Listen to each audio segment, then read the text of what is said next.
लेकिन मैं यहाँ पे 15 साल से हूँ और मैं कंसिस्टेंटली ठीक ठाक कर रहा हूँ, प्रॉफिट भी कर रहा हूँ। तो उसका एक सीक्रेट है, वो है करना सीख जाए। ये जो 12 साल का पीरियड है उसमें मैंने 400 किताबें पढ़ी स्टॉक मार्केट। अच्छा। और फिर जाके कुछ समझ में आया, और जो 2008 का क्रैश हुआ था उसके 2 हफ्ते पहले ही एक रिपोर्ट मैंने बनाया था, मार्केट बेरिश होगा, और वो सच हो गया। Harshad Mehta scam, leap year, 2000.com bubble, leap year, 2008 sub prime crisis, leap year, 2016 demonetization, leap year, 2020 Covid, leap year. तो ये 2024 है। अभी जैसे मैं बात कर रहा हूँ, इलेक्शन के बाद बात कर रहा हूँ, तो अभी एफएमसीजी स्टॉक्स अच्छे चल रहे हैं, ऑटो स्टॉक्स अच्छे चल रहे हैं, और आईटी स्टॉक्स फिर से लाइमलाइट में आ रहे हैं, ब्रेकआउट दे रहे हैं। तो ये मेरे अभी के 3 सेक्टर फेवरेट है। किसान से लेके उबर ड्राइवर से लेके होम मेकर से लेके डॉक्टर, इंजीनियर, चार्टर्ड अकाउंटेंट सभी है। और ये सभी कर सकते हैं क्योंकि चार्ट देखना, पैटर्न देखना सब लोग कर सकते हैं। बट सर अगर इतना ही इजी है तो फिर इतने लोगों को लॉसेस क्यों होते हैं? बिकॉज मैक्सिमम लोग तो हमेशा लॉस में ही रहते हैं। तो उसका एक सीक्रेट है। अगर ट्रेडिंग के बारे में इजी शब्दों में समझना चाहते हो तो ये कन्वर्सेशन आपके लिए बहुत ज़्यादा हेल्पफुल होने वाली है। ट्रेडिंग से लाखों लोग करोड़ों रुपए भी कमाते हैं और कुछ लोग बहुत ज़्यादा पैसे गंवाते भी हैं। हमने दोनों ही एस्पेक्ट्स के बारे में बात करी है। विशाल मलकान एक बहुत ही रिनोन्ड ट्रेडर हैं जिन्होंने बहुत मैसिवली लोगों को ट्रेडिंग करना सिखाया है। तो उनको एग्जैक्टली पता है कि क्या स्टॉक मार्केट में वर्क करता है और क्या वर्क नहीं करता। उन्होंने बहुत सारी ऐसी प्रिडिक्शंस भी करी है पास्ट में जो एकदम ट्रू साबित हुई है। तो अगर ट्रेडिंग सीखना चाहते हो, बेसिक से सीखना चाहते हो, अभी कुछ भी नहीं पता है ट्रेडिंग के बारे में, तो ये कन्वर्सेशन आपके लिए बहुत ज़्यादा यूज़फुल होने वाली है। तो आओ मेरे साथ चलते हैं इस कन्वर्सेशन के अंदर। हेलो विशाल जी, कैसे आप? बस बढ़िया है। Thank you so much for inviting on your show. Welcome to reality. Thank you. मैंने आपके बहुत सारे पॉडकास्ट देखे अलग अलग चैनल्स पे, जहाँ भी आप जाते हो व्यूज ही व्यूज आ जाते हैं। सो मेरे को लगा रियलिटी पे भी थोड़े व्यूज की जरूरत है। 100%। I plan to invite you, और आई ऑनेस्टली वांट कि आप एक 40 मिनट्स का मेंटोरिंग सेशन दो मुझे भी और मेरी ऑडियंस को भी, कि कैसे हम अच्छे से स्टॉक्स में इन्वेस्ट कर सकते हैं। बिकॉज मेरे को ये चीज़ें थोड़ी सी हॉन्ट करती हैं, to be honest. Things happened quite quick with me. I dropped out, then business happened, content creation happened. तो मेरे को टाइम नहीं मिला ये सोचने का कि कैसे सेव करना है, कैसे क्या करना है। अभी तो मेरा ऐसा चलता है, ठीक है पैसे आ रहे हैं, खर्च कर दो, गाड़ी ले लो, ये ले लो, वो ले लो। बट आई वॉन्ट कि अब I should become more financially smart. Yes, absolutely. So financial literacy बहुत ज़रूरी है, तब जाके आपको फाइनेंशियल कॉन्फिडेंस मिलेगा, और जब फाइनेंशियल कॉन्फिडेंस होगा तभी जाके आप फाइनेंशियली फ्री हो जाओगे। तो जैसे आपने बताया कि बहुत जल्दी कभी पैसा आ जाता है तो समझ में नहीं आता क्या करना चाहिए, और जनरली हम लोग स्पेंड कर देते हैं। तो सबसे पहला रूल जो है वो है कि जब भी कोई पैसा आता है, जो मनी मैट्रिक्स जो हम बोलते हैं, पहले अर्न करते हैं, फिर उसको सेव करते हैं, उसको इन्वेस्ट करते हैं, और उसके बाद स्पेंड करते हैं। तो अभी से जब भी आपको कुछ भी इनकम होती है, पहले आप सेविंग और इन्वेस्टमेंट में डाल दो।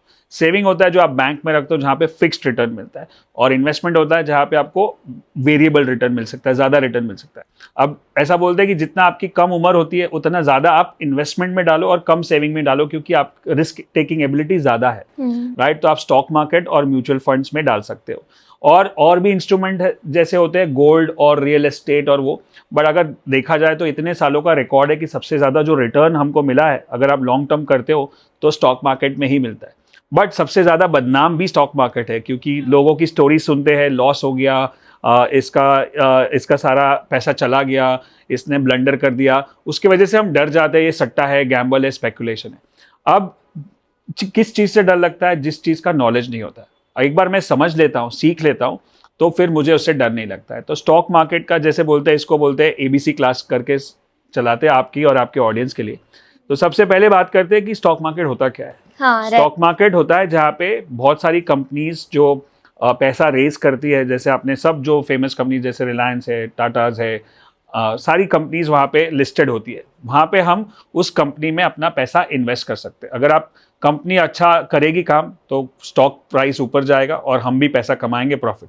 अगर कंपनी खराब काम करेगी तो स्टॉक प्राइस नीचे जाएगा तो हम भी नुकसान करेंगे, राइट। तो इसीलिए हमको कंपनी का एनालिसिस करना आना चाहिए, ओके, राइट। और अगर आपको कंपनी का एनालिसिस करना नहीं आता है तो आप इनडायरेक्टली स्टॉक मार्केट में जा सकते हो। इनडायरेक्टली कैसे जा सकते हो? म्यूचुअल फंड से। म्यूचुअल फंड एक ऐसी जगह है जहाँ पे बहुत सारा फंड जो अलग अलग लोग हैं, सो 500 रुपए से लेके 5 करोड़ तक भी आप कितना भी इन्वेस्ट कर सकते हो, नो अमाउंट। तो वो सारा पैसा जमा करते, पूल करते और वो फिर स्टॉक मार्केट में लगाते ताकि आपको अच्छा रिटर्न मिल सके। अगर आप खुद 500 रुपये से अगर इन्वेस्ट करोगे तो आप 1 या 2 स्टॉक खरीद सकते हो, लेकिन वो सब पूल होके उन लोग इतने सारे अच्छे स्टॉक्स खरीदे और प्लस वो एक्सपर्ट है। तो जब तक मुझे खुद को स्टॉक मार्केट समझ में नहीं आता है तब तक मैं म्यूचुअल फंड में इन्वेस्ट करता। बट अगर मुझे और अच्छा रिटर्न चाहिए तो मैं खुद स्टॉक मार्केट को स्टडी करके अच्छा सा रिटर्न जनरेट कर सकता हूँ जब मेरे को उसका एनालिसिस करना आता है। ठीक है, हम इसको अब नंबर्स में लेके चलते हैं। So if I am making 10 lakhs a month, let's assume, तो आप कह रहे हो 30% मुझे सेव कितना करना चाहिए और इन्वेस्ट कितना करना चाहिए? तो मैं चाहता हूं कि जितनी आपकी कम उम्र होती है उतना ज़्यादा सेविंग और इन्वेस्टमेंट में डालना चाहिए, क्योंकि जब आप बड़े होते हो तो आपको वो कंपाउंडिंग इफेक्ट मिलता है। कंपाउंड इंटरेस्ट जो बोलते हैं, जैसे पैसा के ऊपर इंटरेस्ट के ऊपर इंटरेस्ट और रिटर्न के ऊपर रिटर्न मिलता है तो ग्रोथ होता है। तो मैं समझता हूँ कि आइडियली अगर आपके पास 10 लाख रुपए है और वो मैं उसमें से 30% मिनिमम 30% को सेव और इन्वेस्ट करूंगा। अगर ज़्यादा हो सकता है तो मैं ज़्यादा भी करूंगा, मेरे को घर के खर्चे भी चलाने हैं, बिल भी भरना है, वो सब भी निकाल दिया तो 30 to 40% I would save and invest. भले फिर वो 10 लाख की रकम हो या 10,000 की रकम हो, जल्दी सेव करना सीखना चाहिए। अब जब आप इन्वेस्ट करते हो तो जैसे मैंने बताया, एक स्टॉक मार्केट है, एक म्यूचुअल फंड है। जब तक मुझे पूरी तरह से समझ नहीं है तब तक मैं म्यूचुअल फंड में करूंगा, फिर स्टॉक मार्केट में आऊँगा। डायरेक्ट स्टॉक मार्केट में अगर आपको सक्सेस चाहिए तो 2 तरह के एनालिसिस होते हैं, एक है टेक्निकल एनालिसिस, एक है फंडामेंटल एनालिसिस। ये दोनों में से कोई भी एक चीज़ अगर मैंने अच्छे से सीख ली तो मैं स्टॉक मार्केट में अच्छा परफॉर्म कर सकता हूँ। ओके, सो हम दोनों को एलैबोरेट करते चलिए।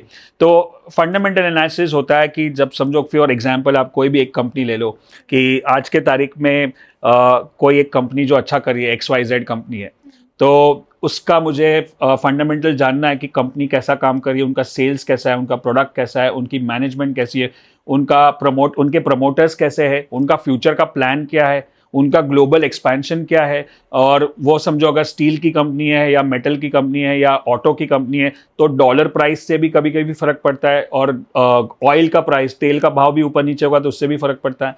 गवर्नमेंट की पॉलिसीज से फर्क पड़ता है, इंटरेस्ट रेट ऊपर नीचे जाता है तो क्योंकि उन्होंने लोन ली होगी बिजनेस को एक्सपांड करने के लिए।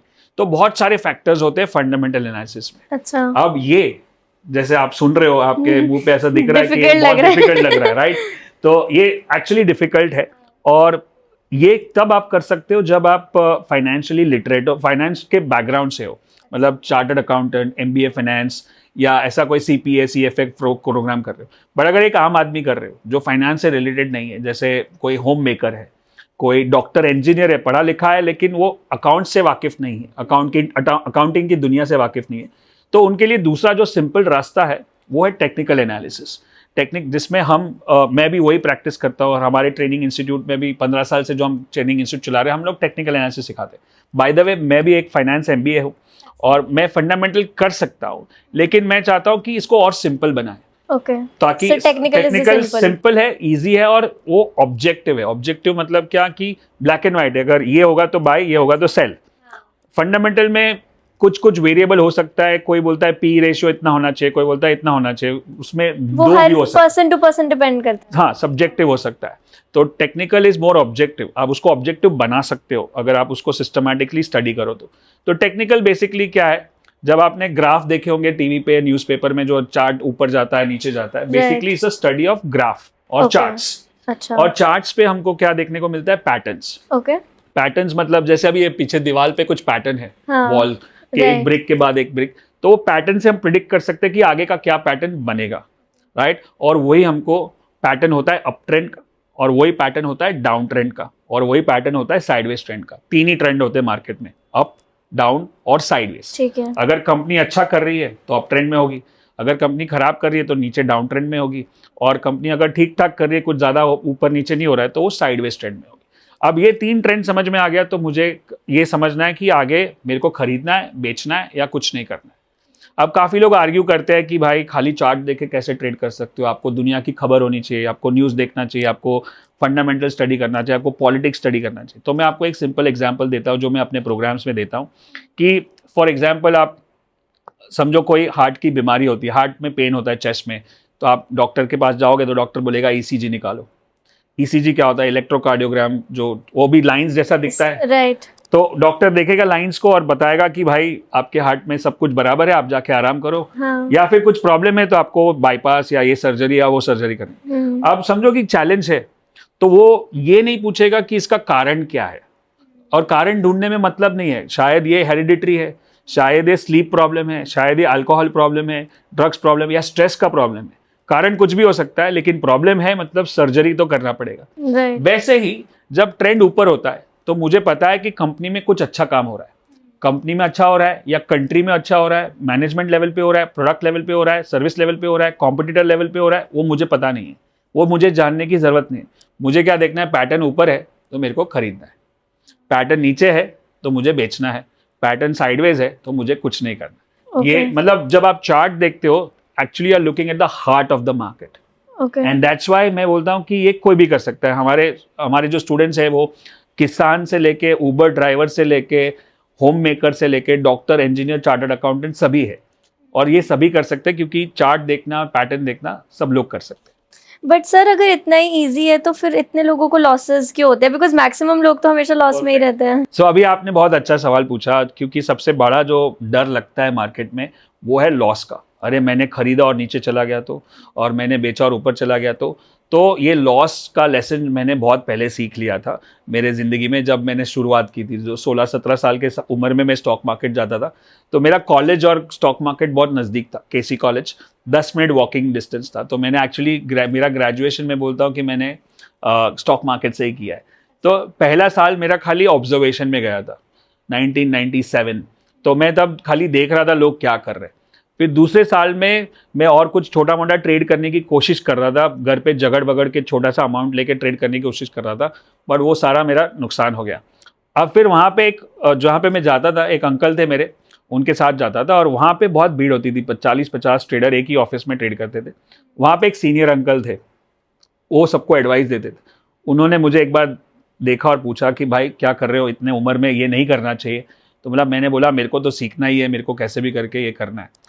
तो उन्होंने बोला कि तुमको क्या लगता है कि ये सब लोग प्रॉफिट कर रहे हैं? बोला हाँ, आप ही तो एडवाइस कर रहे हो। बोलता है नहीं, ये एडवाइस मानते नहीं है, और ये अगले साल नहीं रहेंगे, ये चले जाएंगे लॉस करके, नए लोग आएंगे, और हर साल लोग बदलते रहते हैं, लेकिन मैं यहाँ पे 15 साल से हूँ और मैं कंसिस्टेंटली ठीक ठाक कर रहा हूँ, प्रॉफिट भी कर रहा हूँ।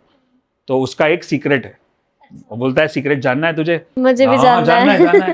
तो उन्होंने मेरे को एकदम प्यार से समझाया कि अगर स्टॉक मार्केट में अगर लंबी रेस का घोड़ा बनना है तो एक चीज आनी चाहिए तेरे को, वो है लॉस बुक करना सीख जा। Learn to book a loss. अब तब मुझे इतना कुछ समझ में नहीं आया, वो मैं प्रॉफिट की बात कर रहा हूँ, लॉस की बात कर रहे हैं। फिर उन्होंने और एक डायलॉग मुझे बताया जो अभी तक मेरे दिमाग में छपा है, या तो उंगली काटो नहीं तो हाथ काटना पड़ेगा। तो ये लेसन है, और धीरे धीरे इतने 27 साल के करियर में मैंने भी लॉसेस किए, मैंने भी ब्लंडर्स किए, लेकिन वो लेसन मुझे याद था कि जैसे ही अपना लॉस होता है, अब अगर आप उसको कट कर दो तो बड़ा लॉस नहीं होगा। अब आप कोई भी एक इन्वेस्टमेंट करते हो, उसके 5 नतीजे आ सकते हैं, राइट? एक है बड़ा प्रॉफिट, एक है छोटा प्रॉफिट। क्या प्रॉफिट आपके कंट्रोल में है? क्या आप कंट्रोल कर सकते हो प्रॉफिट को कि 100 में लिया 200 ही होना चाहिए? नहीं कर सकते हो। तो बड़ा प्रॉफिट, छोटा प्रॉफिट मेरे कंट्रोल में नहीं। तीसरा है ब्रेक इवन, जहां पे लिया वहीं पे बेच दिया, नो लॉस नो प्रॉफिट। चौथा है छोटा लॉस, और 5वां है बड़ा लॉस। ये आपके कंट्रोल। ये 5 चीज आप एक रिजल्ट, कुछ भी एक रिजल्ट आ सकता है। अभी आपको खाली एक ही चीज को कंट्रोल करना है, जो आप कर सकते हो, वो है बड़ा लॉस।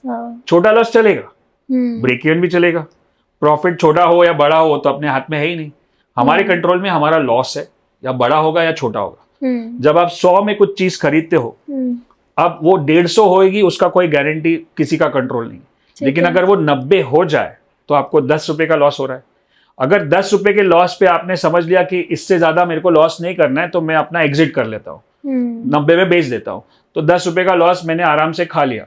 बट दिमाग क्या बोलता है, जब आप 100 में लेके 90 में बेचते हो तो आप वो मेंटली डिफीट एक्सेप्ट कर रहे हो, हार मान रहे हो। और हमारा जो माइंडसेट है, इसलिए माइंडसेट की बहुत इंपॉर्टेंट गेम है यहाँ पे। हमारा माइंडसेट क्या है कि कभी हार नहीं माननी। बचपन से सिखाया गया है, hope for the best, never give up. तो हम लोग 90 होता है ना, तो हम लोग गिव अप नहीं करते कि लॉस बुक नहीं करना है, रुक जाते हैं। अभी तो ये इलेक्शन है, अभी तो ये है, इसके बाद ऊपर आ जाएगा, तो हम रुक जाते, फिर वो 90 का 80 हो जाता है। अब मार्केट आपको बोल रहा है कि भाई साहब आप तो गलत हो, मैं तो बोल रहा हूँ कब से, मैं नीचे जा रहा हूँ, तुम ऊपर खरीद रहे हो।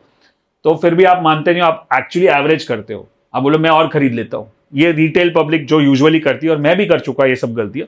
100 में खरीदा, फिर 80 हो गया तो और खरीदा, फिर अगर और नीचे चला गया 70 हो गया 60 हो गया, तो अभी आप बोलते हो कि चलो अब तो मैं लॉन्ग टर्म इन्वेस्टर हूँ, अब तो रुकूंगा, बाद में कभी ना कभी तो भाव मार्केट ऊपर आ जाएगा, और इसी तरह से लॉन्ग ऐसे लॉस करते हैं। What you are saying is making complete sense because मैं भी बहुत सारे लोगों को ये बात बताती हूँ कि जब भी कोई सेशन में जाती हूँ कि हमें सब मोटिवेशनल गुरुज कहते हैं that never give up, don't quit, but I guess that's false. Because अगर मान लो हम लोग आज कार्ड्स खेल रहे हैं और मेरे कार्ड्स बेकार है और मैं बेकार कार्ड्स पे ही पैसे लगाती रहूं, तो इवेंचुअली कार्ड्स भी खत्म, मतलब कार्ड्स भी बेकार, पैसे भी खत्म। बट स्मार्ट है कि इनको बंद करके नए कार्ड्स लूं और फिर उनमें पैसे लगाओ। So when to quit is important rather than don't quit. Yes, perfect. So बाकी जगह पे बराबर है कि आप कुछ मेहनत कर रहे हो, कुछ बिल्ड कर रहे हो, जैसे आप ये पॉडकास्ट कर रहे हो। Correct. तो ऐसा नहीं कि दो वीडियोस पे व्यूज नहीं मिला तो मैं बंद कर दूं। यहाँ पे मैं नेवर गिव अप अपना सकता हूँ जब तक मेरा वीडियो ना चले। बट स्टॉक मार्केट में वो जिद नहीं करना है। स्टॉक मार्केट में आपको हीरो नहीं बनना है, आपको वो आपको पता चले कि मेरा लॉस हो रहा है तो तुरंत उंगली काट दोगे, नहीं तो हाथ काटना पड़ेगा। So that's the main thing. अब दूसरा जो पहलू है इसका, कि जो अभी लॉस तो हमने बोला कि छोटा लॉस करना है, बड़ा लॉस नहीं करना है। अब हमको चाहिए कि हम प्रॉफिटेबल कैसे हो। तो एक कॉन्सेप्ट होता है हमारे ट्रेडिंग इन्वेस्टिंग में, रिस्क रिवॉर्ड रेशियो। अब रिस्क रिवॉर्ड रेशियो मतलब क्या मैं जो ट्रेड ले रहा हूं उसमें रिस्क कितना है वर्सेस रिवॉर्ड कितना हो सकता है। जैसे रिवॉर्ड होता है, प्रॉफिट तो अपने कंट्रोल में नहीं है बट पोटेंशियली। अब ये रिस्क रिवॉर्ड रेशियो सब जगह पे अप्लाई होता है। आप अभी रोड क्रॉस भी करोगे ना तो आप रिस्क रिवॉर्ड रेशियो कैलकुलेट कर रहे हो कि गाड़ी कितनी तेज आ रही है और मैं कितना तेज चल सकता हूँ, और वो कैलकुलेट करके आप रोड क्रॉस करते हो। अगर ज्यादा रिस्क होगा तो आप क्रॉस नहीं करोगे, अगर कम रिस्क होगा तो आप क्रॉस करोगे। तो ये रिस्क रिवॉर्ड रेशियो आपने कैलकुलेट किया। आपको पता है आपको स्विमिंग नहीं आती है तो आप पहले 4 फुट 5 फुट में जाओगे, वहां पे हाथ पैर मारोगे, थोड़ा सीखोगे, फिर 6 फुट में जाओगे। तो ये क्या हो गया? Calculated risk. बट अगर ब्लाइंड रिस्क क्या होगा कि आप रोड क्रॉस कर रहे हो, आपने हेडफोन्स पहने, आप इधर उधर देखते नहीं हो, सीधा चल जाते हो और गाड़ी ठोक देती, तो ये हो गया ब्लाइंड रिस्क। स्विमिंग आती नहीं है, सीधा 20 फुट पानी में जंप मार दिया, ब्लाइंड रिस्क। वैसे ही ब्लाइंड रिस्क क्या होगा स्टॉक मार्केट में? आपको कुछ भी नॉलेज नहीं है और आपने सीधा अपना 10 लाख रुपए लगा दिए, पूरा का पूरा पूंजी लगा दिया। तो ये ब्लाइंड रिस्क हो गया। कैलकुलेटेड रिस्क क्या होगा कि पहले मैं मार्केट को समझू, बिजनेस को समझू, स्टॉक मार्केट को सीखूं। बाकी कोई प्रोफेशन कैसे होता है, जैसे पढ़ाई करते हैं डॉक्टर, इंजीनियर, चार्टर्ड अकाउंटेंट, पहले 2 3 4 साल पढ़ाई करते हैं, उसके बाद अपना बिजनेस शुरू करते हैं प्रैक्टिस करने के बाद। तो स्टॉक मार्केट में आप रातों रात इन्वेस्टर बन जाते हो। अरे मेरे फ्रेंड ने बोला खरीद ले तो मैंने खरीद लिया। अब आपको समझो कोई सर्जरी करवाना है तो आपके फ्रेंड के हिसाब से करोगे कि डॉक्टर के हिसाब से करोगे, एक्सपर्ट के हिसाब से करोगे। और अगर डिग्री में 3 4 5 साल देकर फिर आपकी 50-60 हजार की नौकरी लग रही है, इतना टाइम इधर दोगे तो शायद बहुत ज्यादा प्रॉफिट्स कमा लोगे। ज्यादा कर सकते हो, लेकिन लोगों को उतना भी नहीं करना है। मेरे को रातों रात पैसा बनाना है, सीधा एक मैसेज आ गया, किधर टेलीग्राम पे देख लिया, कभी इंस्टाग्राम पे देख लिया, कोई एक यूट्यूब वीडियो देख लिया और मैं सीधा ट्रेडिंग शुरू कर दूं। क्या आप यूट्यूब पे तो हार्ट सर्जरी का भी वीडियो है, क्या आप उसको देख के करोगे? नहीं। तो वैसे ही ट्रेडिंग इन्वेस्टिंग एक प्रोफेशन है, उसको एक प्रोफेशन की तरह पढ़ाई करना है, सीखना है। अब मेरे तो 27 साल निकल गए। पहले जब 96 से ज्वाइन किया था तब से लेके 2007-8 तक तो मैं पढ़ ही रहा था, और तभी इस तरह अभी जैसे कोर्सेज है, वीडियोस है, ट्रेनिंग है, वैसे नहीं थे। तो स्ट्रगल करके कर रहे थे, ट्रायल एंड एरर कर करके सीख रहे थे, किताबों से सीख रहे थे। जब कम से कम ये जो 12 साल का पीरियड है उसमें मैंने 400 किताबें पढ़ी स्टॉक मार्केट। अच्छा। और फिर जाके कुछ समझ में आया, और जो 2008 का क्रैश हुआ था उसके 2 हफ्ते पहले ही एक रिपोर्ट मैंने बनाया था, मार्केट बेरिश होगा, और वो सच हो गया। अच्छा। और तब से हमने ट्रेनिंग शुरू किया, तब से मैं रेगुलरली टीवी शोज पे आता हूँ, सारे बिजनेस चैनल जितने भी है, 15 साल हो गए। बट उसके पीछे बहुत मेहनत है। लोगों को लगता है एक बटन दबाए आप लाखों कमाते हो, लेकिन ये बटन के पीछे बहुत सारे साल गए, और वही हम सिखाने की कोशिश करते हो। भले मैंने तो 12 साल निकाले सीखने में और तब जाके सीखा, लेकिन आप 1 साल तो दो, आप 2 साल तो दो, मार्केट को सीखो। और दूसरी जो मैं बहुत स्ट्रांगली एडवाइस करता हूँ सबको कि आप रातों रात मत सोचो। जैसे ये बिजनेस है और ये गेम जैसा भी है, इसमें हार जीत होती है। तो जैसे बाकी सारे खेल कैसे होते हैं, क्रिकेट है तो आप उसमें जीतोगे हारोगे, आपको कप मिलेगा और आप उसके ऊपर आप खुश हो जाओगे। अब ये जो गेम है स्टॉक मार्केट की, वो कभी खत्म नहीं हो रही है। तो यहाँ पे हार जीत पे फोकस नहीं करना है, यहाँ पे क्या फोकस करना है? सर्वाइविंग, टिके रहने पे। यस। पिच पे बना रहना है। क्रिकेट में वो जो लॉन्ग टर्म गेम होता है ना, टेस्ट मैच जैसे 5 दिन का गेम है, तो उसमें क्या बोलते हैं, रन नहीं बनेगा चलेगा, विकेट नहीं जानी चाहिए, धीरे धीरे बनाएंगे। वो तो फिर भी 5 दिन का, ये तो life long game. Stock market कभी बंद नहीं हो रहा है। इनफैक्ट ये एक ऐसा बिजनेस है जो कोविड के दिन में भी एक भी दिन बंद नहीं था, एक भी दिन। अब तो हमको समझ में आ गया कि ये गेम टिके रहने का है। पिच पे बने रहो 2 साल तक, 3 साल तक, फिर आपको पिच भी समझ में आएगा, प्लेयर्स भी समझ में आएगा, गेम भी समझ में आएगा, कहाँ गलती हो सकती है, कहाँ अच्छा जा सकते हैं, कहाँ खराब हो सकते, सब समझ में आ गया। फिर आप रन बनाना शुरू करो। लेकिन यहाँ पे क्या है, वो इन लोग 2020 जैसे खेलते हैं कि पहले बॉल पे ही छक्का मारना है। हाँ। राइट, क्योंकि हमको लगता है कि कल का कल में मेरे को iPhone 16 खरीदना है, 17 खरीदना है, जो भी है। तो वो लालच को, इंस्टेंट ग्रेटिफिकेशन को कम करके, पहले जैसे बाकी सारे फील्ड्स में आप मेहनत करते हो, आप ये पॉडकास्ट के लिए भी काफी मेहनत करते हो, आप रिहर्स करते हो, आप प्रैक्टिस करते हो, इतने सारे वीडियोस करते हो, तब जाके धीरे धीरे ग्रोथ दिखता है। और ग्रोथ क्या है, यूट्यूब का भी ग्रोथ देखो या इंस्टाग्राम का भी ग्रोथ है, स्टार्टिंग में स्लोली होता है। हाँ। फिर एक्सपोनेंशियल होता है। वैसे ही इन्वेस्टमेंट वर्ल्ड भी है, स्टार्टिंग में पैसा थोड़ा ही दिखेगा आपको, फिर जाके एकदम एक्सपोनेंशियली ग्रो होगा। तो वो पेशेंस चाहिए। बस आप इसको एक लॉन्ग टर्म गेम की तरह सोचोगे तो आप इसमें बहुत अच्छा कर सकते हो, और वही हम हमारे प्रोग्राम्स में करते हैं। No, that's amazing. To make this more interesting, आप मुझे अपने सबसे बड़े प्रॉफिट के बारे में बताओ और सबसे बड़े लॉस के बारे में बताओ। बहुत सारे ट्रेड्स करते हैं। अभी कभी कभी क्या है, वो प्रॉफिट्स और लॉस की बात करते हैं ना, तो बहुत इंटिमिडेट हो जाते हैं। और अच्छा। बाकी बहुत सारे यूट्यूबर्स और बहुत सारे क्या बोलते हैं इंस्टाग्रामर्स, वो प्रॉफिट दिखाते हैं, आज मैंने इतना बनाया, आज मैंने इतना बनाया, और उससे लोग लालच में आ जाते हैं और बोलते हैं हाँ मेरे को भी करना है, मेरे को भी सीखना है। बट इसलिए हम दोनों की बात करेंगे, प्रॉफिट एंड लॉस। लॉस भी होता है। अब लॉस तो मतलब अभी रिसेंटली ऐसा लॉस से, बहुत बड़े लॉस से बच गए। अच्छा। बहुत बड़े लॉस से कैसे बचे कि अभी इलेक्शन हुआ था, इंडियन इलेक्शन, और मुझे बचपन से, मतलब मैं जब से सीख रहा हूँ स्टॉक मार्केट, तब से मुझे सिखाया था कि इवेंट के दिन पे ट्रेड नहीं करना है। इवेंट होता है, इवेंट है, एक इलेक्शन है, 5 साल में एक बार आता है। मार्केट में बहुत बड़ी मूवमेंट होती है, ऊपर और नीचे, और एक्चुअली हर बार होता है, हुआ भी इस बार। तो मैंने अपने सारे स्टूडेंट्स को मेरे सारे यूट्यूब वीडियोस में 1 महीने पहले से बताया था कि इलेक्शन को इतना बड़ा मत बनाओ।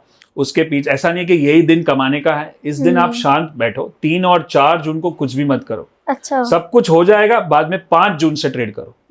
अब आपने देखा कि 3 जून को क्या हुआ, मार्केट एकदम ऊपर गया, 4 एग्जिट पोल की वजह से 4 जून को एकदम जोर से गिरा, अब फिर वापस 5 जून को ऊपर आ गया। अब अगर देखा जाए तो मोटा मोटा कुछ भी नहीं हुआ। हाँ। जहां था वहीं पे आ गए फ्राइडे को। बट इस ऊपर नीचे में कितने लोगों के कितने लॉसेस हुए। हाँ। क्योंकि आप क्या कर रहे हो, आप इवेंट को प्रिडिक्ट करने की कोशिश कर रहे हो। हमको इवेंट को ट्रेड ही नहीं करना है, हमको खाली नॉर्मल मार्केट को ट्रेड करना है। तो नॉर्मल मार्केट 5 जून के बाद अभी कोई इवेंट नहीं, अभी हमको पता चल गया कौन जीता, कौन गवर्नमेंट आ रही है।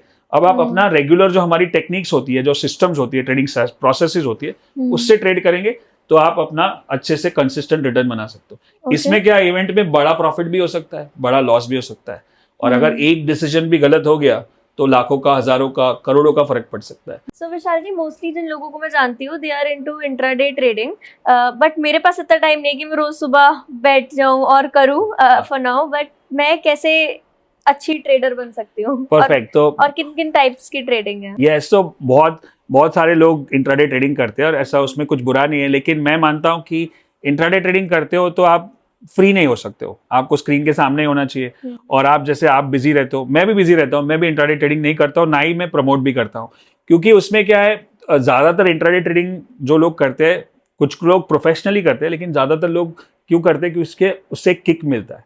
It gives you that kind of a stimulation, Every like day you're getting something like smoking and drinking. It's an addiction. Okay. अगर आपको सिस्टमैटिक ट्रेड करना है तो फिर वो तरह तरह की ट्रेडिंग होती है। जैसे चलो आप एक बेसिक ट्यूटोरियल जैसा हो जाएगा कि अगर आप इंट्राडे ट्रेड करते हो, मतलब आज ही आपने खरीदा और आज ही बेचा, उसको इंट्राडे ट्रेडिंग बोलते हैं। दूसरा ट्रेडिंग होता है BTST, buy today sell tomorrow, मतलब आज लेके कल खरीद बेच दिया, मतलब 2 दिन में ट्रेड खत्म हो गया। उसके ऊपर होता है स्विंग ट्रेडिंग। स्विंग ट्रेडिंग जो है, जो मैं भी करता हूँ और मुझे अच्छा लगता है, एक दिन में खरीदा और फिर 10 दिन तक रुके, आप 10-15 दिन तक रुकते हो, उसको स्विंग ट्रेडिंग बोलते हैं। उसके ऊपर जाओगे तो पोजिशनल ट्रेड होता है, जैसे 1 दिन से लेके 3 महीने, 4 महीने, 6 महीने तक रुक गए, वो पोजिशनल ट्रेड हो गया। उससे ऊपर शॉर्ट टर्म इन्वेस्टिंग होता है, जो आप 9 महीने से 1 साल तक करते हो। उससे ऊपर होता है लॉन्ग टर्म इन्वेस्टिंग, जहां पे 1 साल, 2 साल, 3 साल तक आप रुकते हो, वो लॉन्ग टर्म हो गया। अब जैसे आप बिजी हो और मैं भी बिजी हूँ, मैं भी काफ़ी सारे मेरे पॉडकास्ट और वीडियोस और ट्रेनिंग और ये सब चलता है। तो और इंट्राडे ट्रेडिंग मुझे करना नहीं है, मुझे फ्री है, मुझे ट्रैवल भी करना है बच्चों के साथ, मुझे वाइफ के साथ भी टाइम स्पेंड करना है और बिजनेस में भी काम करना है। तो मैं स्विंग और पोजिशनल ट्रेड करता हूँ। स्विंग क्या है कि आपने एक बार खरीदा, फिर अगले 10 दिन तक आपको अपना ऑर्डर डाल देना है। रोज सुबह एक बार ऑर्डर डालना है, या अपने डीलर को या ब्रोकर को बोल दिया कि आपने ऑर्डर डाल दिया, बस फिर आप अपना काम करो। अगर लॉस भी होगा तो मुझे पता है कि मैंने ऑर्डर डाल के रखा है, अगर मेरी उंगली कहाँ मुझे काटनी मुझे पता है, तो वो मैं ऑर्डर कर सकता हूँ। उसको बोलते हैं पैरेलल इनकम। मतलब आप अपनी ये काम छोड़ के वो काम नहीं करना है, आपको दोनों साथ में करना है। तो आपको बेस्ट है कि आप स्विंग और पोजिशनल ट्रेड्स करो। ओके और अभी हम बात कर रहे थे टेक्निकल एनालिसिस की भी, so let's go deep into it और थोड़ा सा इसको मास्टर क्लास को और डिटेल बना देते हैं। तो आप थोड़े से पैरामीटर्स बताओ, क्या क्या देखते हैं, कैसे कैसे ग्राफ्स होते हैं। परफेक्ट। तो टेक्निकल एनालिसिस में जैसे हम चार्ट्स को स्टडी करते हैं, तो चार्ट्स में एक होता है प्राइस एक्शन। प्राइस एक्शन मतलब अगर वो ऊपर की तरफ प्राइस एक्शन जा रहा है या नीचे की तरफ जा रहा है, भाव ऊपर जा रहा है या भाव नीचे जा रहा है। तो ये प्राइस एक्शन को स्टडी करना है। उसमें पैटर्न होता है कि अगर मार्केट बार बार नया हाई बना रहा है मतलब मार्केट अप ट्रेंड में, मार्केट बार बार नया लो बना रहा है मतलब मार्केट डाउन ट्रेंड में है। तो ये हो गया प्राइस एक्शन। अब ये जब प्राइस एक्शन बनता है उसके हिसाब से कुछ पैटर्न्स बनते हैं। मतलब समझो जैसे आपने ये वॉल पे मैंने बताया कि पैटर्न है, वैसे कभी कभी एम पैटर्न बनता है। मार्केट ऊपर गया फिर वापस नीचे आके फिर से उसी हाई को टच किया फिर वापस नीचे आया, तो आपको दिखेगा कि एम पैटर्न बन रहा है, जिसको बोलते हैं डबल टॉप। मतलब मार्केट एक ही लेवल पे जाके, समझो फॉर एग्जाम्पल मैं प्राइस के हिसाब से बताऊं कि 80 रुपए से 100 रुपए तक गया और फिर वापस 90 हो गया, फिर वापस 100 पे आके वापस 80 हो गया। तो दोनों बार 100 का जिसको बोलते हैं रेजिस्टेंस है, वो वहां पे सेलिंग प्रेशर हो रहा है, वहां पे लोग बेच रहे हैं माल को क्योंकि 100 के ऊपर नहीं जा रहा है। तो मुझे ये समझना चाहिए कि 100 एक रेजिस्टेंस है, तो वापस अगर 100 के नजदीक आएगा तो मुझे अलर्ट हो जाना पड़ेगा कि ये वापस गिर सकता है।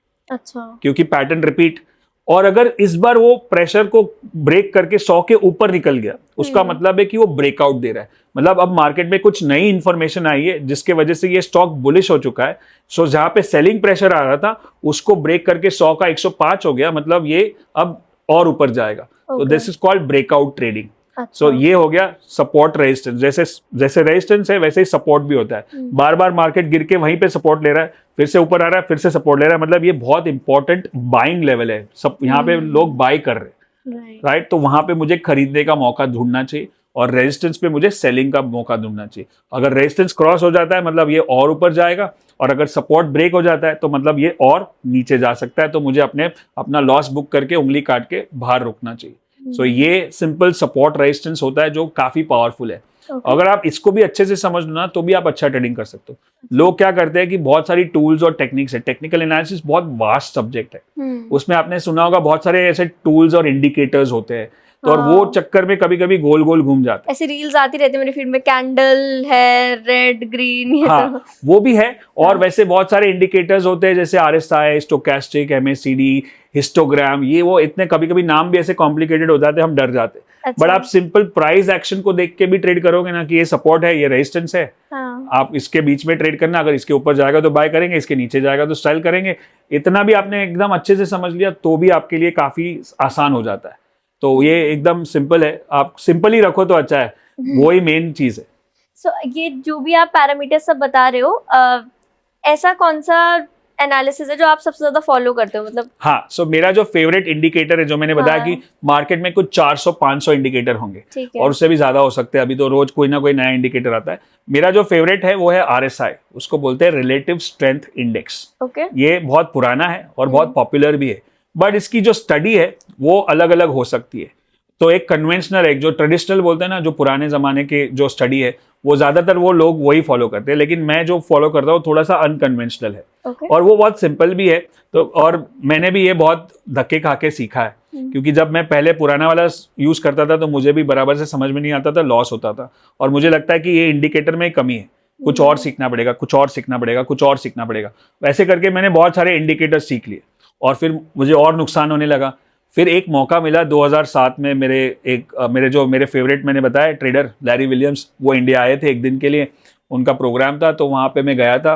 तो लंच ब्रेक हो रहा था, तो उसमें मैंने 1 मिनट उनसे निकाला और उनसे बात की और बोला कि sir, I am a great fan, I have learn so many things from you, but मैं इतना कुछ फॉलो कर रहा हूँ फिर भी लॉस हो रहा है।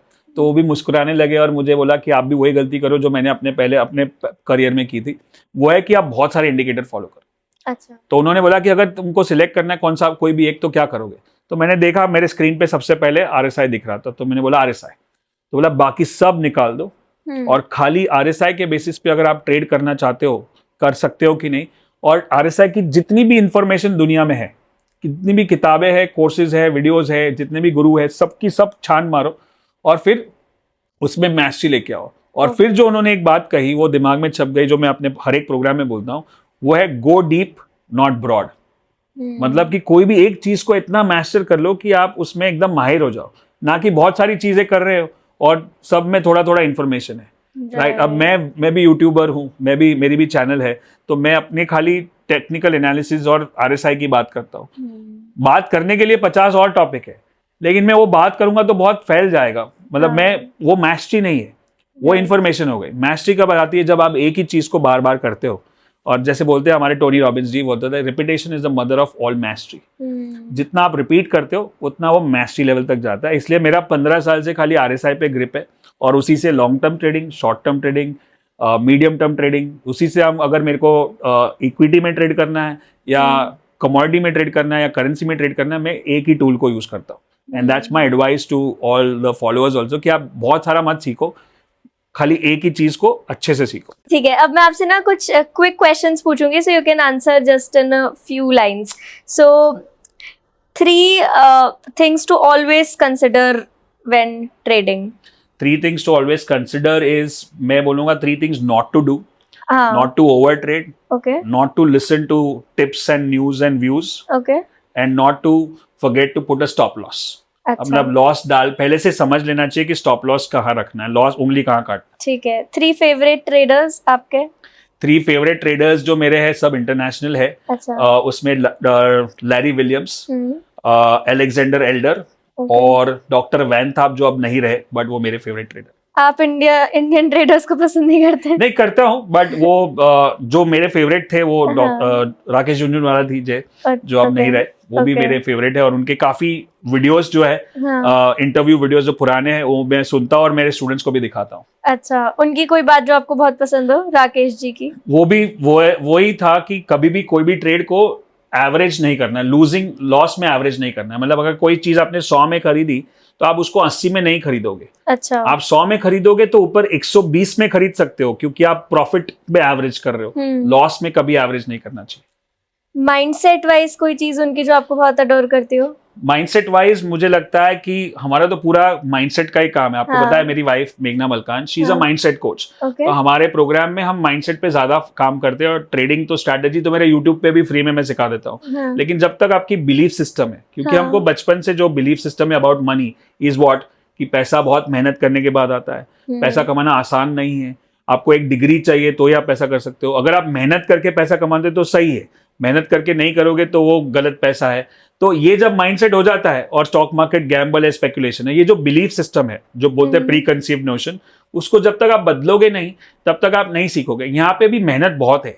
अब फिजिकल मेहनत नहीं है, लेकिन मेंटली है। आपको बहुत पढ़ाई करनी पड़ी, बहुत सारे डिसीजंस लेने पड़ते हैं, और उसके बाद आप पैसा बनाते हो। So mindset plays a very important role. जैसे हमारे कोच है टोनी रॉबिन्स, वो बताते हैं कि in success in any field is 80% psychology and 20% strategy. Or I am sure you also agree on that, because 100%. I think you have a lot of courses on psychology as well. Yeah, it's a saying, no, it's more difficult to rule your mind than rule the city. Because mind को control कर लिया तो you can do anything. Absolutely, absolutely. Okay, so 3 of your favorite sectors जिसमें ये 3 sectors बदलते रहते हैं। अच्छा, आज के तारीख में अभी करंट में जो हमारा एक फेमस अप्रोच है, हम लोग जो ट्रेडिंग स्टाइल से करते हैं ना, बोलते हैं top down approach. Top down approach क्या होता है कि हम लोग देखते हैं कि पहले वर्ल्ड मार्केट्स क्या कर रहे हैं, यूएस का market, UK market, Asian market. उसके बाद इंडियन मार्केट में जो मेन निफ्टी है, सेंसेक्स है, वो क्या कर रहा है। उसके बाद उसमें देखते हैं कि कौन सा सेक्टर आउट परफॉर्म कर रहा है। आउट परफॉर्म मतलब कौन सबसे आगे जा रहा है। जैसे आज की तारीख में अभी जैसे मैं बात कर रहा हूँ, इलेक्शन के बाद बात कर रहा हूँ, तो अभी FMCG स्टॉक्स अच्छे चल रहे हैं, और फिर ऑटो स्टॉक्स अच्छे चल रहे हैं, और IT स्टॉक्स फिर से लाइमलाइट में आ रहे हैं, ब्रेकआउट दे रहे हैं। तो ये मेरे अभी के 3 सेक्टर फेवरेट है। बट ये जैसे आगे जाएंगे तो ये रोटेट होते हैं। कुछ महीनों पहले अगर आप मुझे पूछते हैं अगर स्टार्ट ऑफ द ईयर, तो मेरा मेटल सेक्टर फेवरेट था क्योंकि तभी वो चल रहा था। तो उससे भी एक सीखने को होता है कि आपको कुछ ज्यादा इसमें प्रिडिक्ट नहीं करना है मार्केट में, जो हो रहा है वो देखना है और उसी को फॉलो करना है। जैसे अभी आपको पता चलेगा अभी बारिश का मौसम है, तो आपको पता है कि अभी बारिश आने वाली है, तो आप छाता लेके, जैसे पहली बारिश हो जाएगी उसके बाद पता चल जाएगा कि अभी बारिश का मौसम शुरू हो चुका है, तो अब मैं छाता लेके निकलूंगा, नहीं तो मैं भीग जाऊंगा। वैसे ही जब मार्केट चलना शुरू होता है उसके बाद आपको देखना है कि ये चलना शुरू हो गया है, तो मैं इसमें इन्वेस्ट करता हूँ। कुछ लोग क्या है कि प्रिडिक्ट करते, अरे अभी इससे नीचे नहीं जाएगा, जो स्टॉक गिर रहा होता है ना उसको प्रिडिक्ट करते कि अभी इसको खरीदता हूँ क्योंकि ये सस्ता मिल रहा है, इसको प्रिडिक्ट करने की कोशिश करते, वो नहीं करते। उसको गिरने दो, जितना भी गिरता है, बाद में जब वो ऊपर जाना शुरू करेगा तब हमको पता चलेगा कि इसकी चाल बदल चुकी है, अप ट्रेंड में आ चुका है, पैटर्न चेंज हो चुका है, तब मैं इसमें इन्वेस्ट करता हूँ। तो it's basically following the market and not predicting the market. Got it. A very good thing about you is कि आप हर चीज को इतना इजी वर्ड्स में समझा देते हो, तो काफी अच्छा लगता था। आई एम श्योर कि जिनको आप ट्रेनिंग देते हो उनके लिए भी काफी ऐसा रहता होगा कि हर चीज इतनी इजीली समझ आ गई। ये इसीलिए लोग जुड़ पाते हैं क्योंकि एक कॉमन मैन के लैंग्वेज में मैं सिखाने की कोशिश करता हूँ। और हमारा पहले से ऐसा कोड था कि प्रोग्राम्स जब हम एड्स करते हैं तो बोलता है कि इतना आसान कर देंगे कि एक 10 साल का बच्चा भी सीख सकता है। बट अब एक्चुअली ऐसा हो गया कि हमारा एक बच्चों का प्रोग्राम हमने शुरू कर दिया है। हाँ, मुझे आपसे पूछना भी था। So my brother is 14 right now, तो उसको अगर मुझे इस डायरेक्शन में डालना है, so what is the right step? Perfect. My son is also 14 and he has already attended couple of my programs. तो उनको फाइनेंस का सब्जेक्ट नहीं है स्कूल में, और मोस्टली कोई भी स्कूल में नहीं होता है स्कूल के टाइम पे, बट पैसा तो खर्च करते हैं। आजकल कितना आसान हो गया है, ऐप लिया, स्विगी, जोमैटो, अमेजोन, कुछ ना कुछ ऑर्डर करते रहते हैं।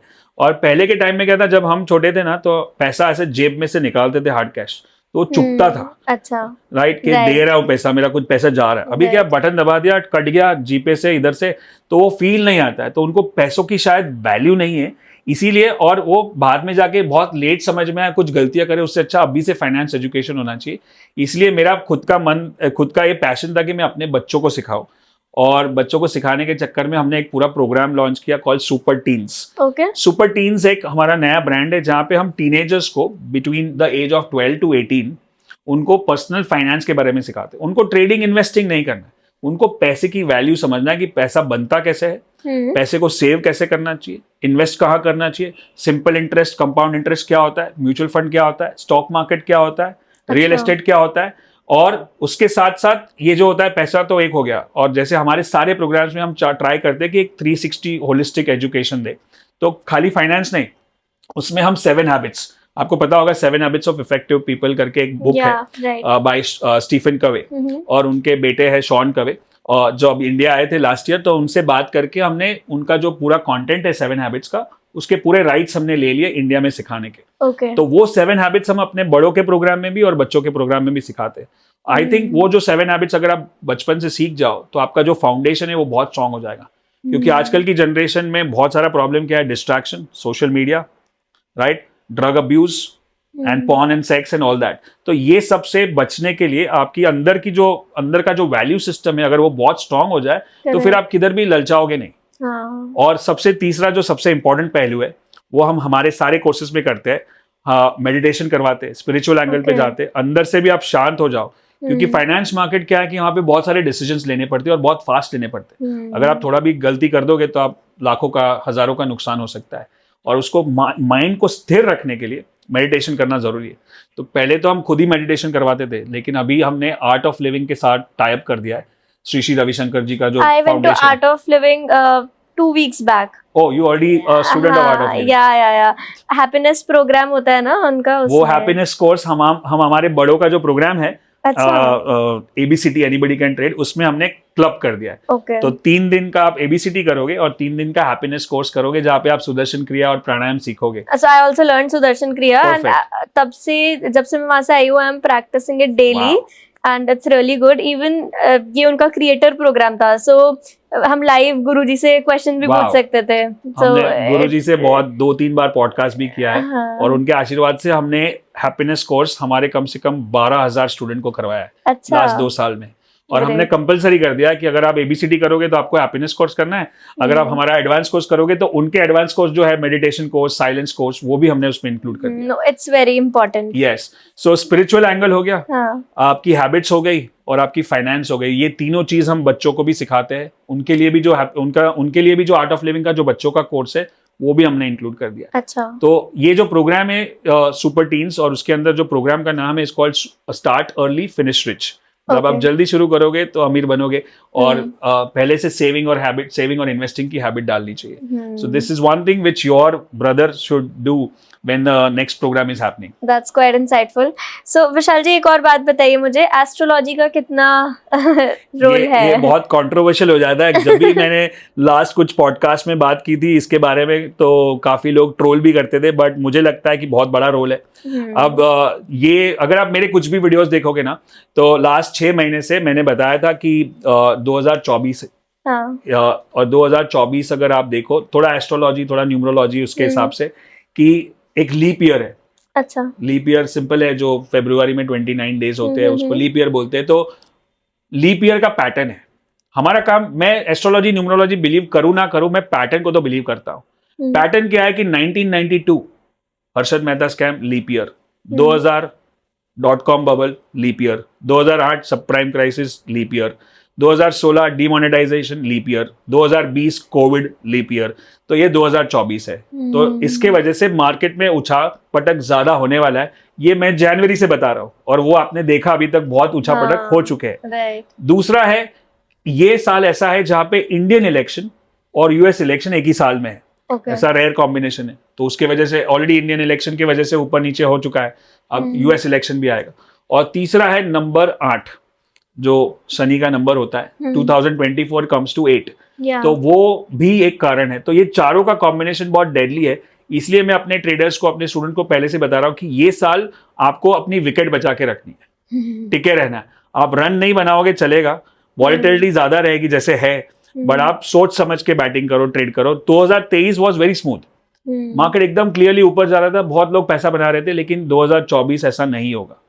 खाली ये एडवाइस लोग सुनते हैं, उसका ही वैल्यू है कि आप गलत जगह पे ट्रेड या इन्वेस्ट ना करो। तो मैं डेफिनेटली मानता हूं कि एस्ट्रोलॉजी न्यूमरोलॉजी का रोल प्ले होता है, और काफी ऐसे डेट्स होते हैं, काफी ऐसे दिन होते हैं जहां पे मार्केट में उतार चढ़ाव ज्यादा होते हैं और कम होते हैं, और वो भी एक प्लैनेटरी एक्शन के हिसाब से होता है। जो लोग मानते हैं उसके लिए है, जो लोग नहीं मानते फिर भी आप पैटर्न को तो समझते हो। Okay, that's insightful. So, to conclude this, I just want to ask you कि मेरे भी बहुत सारे friends हैं who are into stock market, they teach, they're influencers, but एक certain amount of hate मिलता है आप लोग को जो भी stock market के बारे में पढ़ा रहे हैं, सिखा रहे हैं। तो आप ऐसे कौन सा misconception clear करना चाहोगे जिस वजह से आपको लगता है कि ये hate है? अब बहुत सारे हो सकते हैं। एक तो है कि आपको पता है कि इस पे ज्यादा व्यूज मिल रहे हैं, अच्छा। कमा भी रहे, लोग कोर्सेज भी कर रहे हैं, और कोर्सेज से ऐसा नहीं है, एक इंस्टीट्यूट है, हम भी सिखा रहे हैं, कोई ना किसी को तो सिखाना है। अब और दूसरा क्या है कि अगर मैं जो ट्रेड करता हूँ, लोग बोलते हैं अगर तुम स्टॉक मार्केट से कमा रहे हो तो तुमको सिखाने का क्या जरूरत है। तो दो चीजें, एक तो जो मैंने सीखा है अपने फाइनेंस गुरु से कि you should have multiple sources of income, right. तो अगर मैं सिखा के भी कमा सकता हूँ तो मैं क्यों ना करूँ, वन। एंड सेकेंड इज कि अगर मैं सिखा दूंगा तो मेरा थोड़ी नुकसान हो रहा है, क्योंकि मार्केट में जो लोग कर रहे हैं वो एक ओशन है। ऐसा होता है ना कि मैंने आपको अपना ट्रेड सीक्रेट बता दिया तो आप मेरा ही प्रॉफिट लेके चले जाओगे, बट मार्केट में इतने सारे स्टॉक्स है, इतने सारे प्लेयर्स है, और लाखों करोड़ों का अरबों का वॉल्यूम होता है, उसमें अगर आपको सिखा दिया और आप भी प्रॉफिट करो तो मेरा कुछ नुकसान नहीं। और सबसे तीसरा जो इंपॉर्टेंट है, जब ट्रेडिंग करके जो पैसा बनता है वो अलग है, ट्रेनिंग करके जब एक स्टूडेंट आके बोलता है कि सर आपकी वजह से मेरी लाइफ चेंज हो गई, that's the biggest blessing or the biggest compliment we get as a coach. So that's the reason, these are the reasons we teach, and this is my passion. आप देखोगे कभी भी मेरे वीडियोस को, जैसे अभी भी मैं बात कर रहा हूँ, मेरे ब्लड में स्टॉक मार्केट है, तो मेरे को स्टॉक मार्केट के अलावा कुछ आता नहीं है, तो मैं सिखा रहा हूँ इसलिए, और मैं पैशन से सिखा रहा हूँ। और मैंने कभी सोचा भी नहीं था कि हमारी कंपनी इतनी बड़ी हो जाएगी। मैंने तो सैटरडे संडे को शुरू किया था, बोर हो रहे थे 2008 में, प्लस सैटरडे संडे सिखाते, छोटा सा ऑफिस था, 5-6 स्टूडेंट आते थे, सीख के जाते थे। फिर वो 5 का 10 हुआ, 50 हुआ, 100 हुआ, 300-400 फिजिकल में हुआ, फिर ऑनलाइन में हुआ, अब लाखों लोग सीख रहे हैं, just because I am passionate about it, that's the reason I do it. No, that's really great. बहुत अच्छा लगा आपसे बात करके। Thank you so much. I am मुझे भी श्योर ऑडियंस को बहुत सारे इनसाइट्स मिले होंगे इस हमारे बेसिक मास्टर क्लास के Yes. लिए। हाँ। और जल्दी से एडवांस मास्टर क्लास भी Yes, करेंगे हम, और आई होप 100%। कि आप भी अभी जो भी आप पैसा कमाते हो आप पहले इन्वेस्ट करोगे और फिर Yeah. स्पेंड करोगे, Yeah. और आपके भाई को भी यंग इन्वेस्टर में और या हमारे जो सुपर टीन प्रोग्राम में आप इनवाइट करो ताकि वो भी बहुत 100%। कुछ सीखे। Yeah, thank you so 100%। Much. Thank you। Thank you.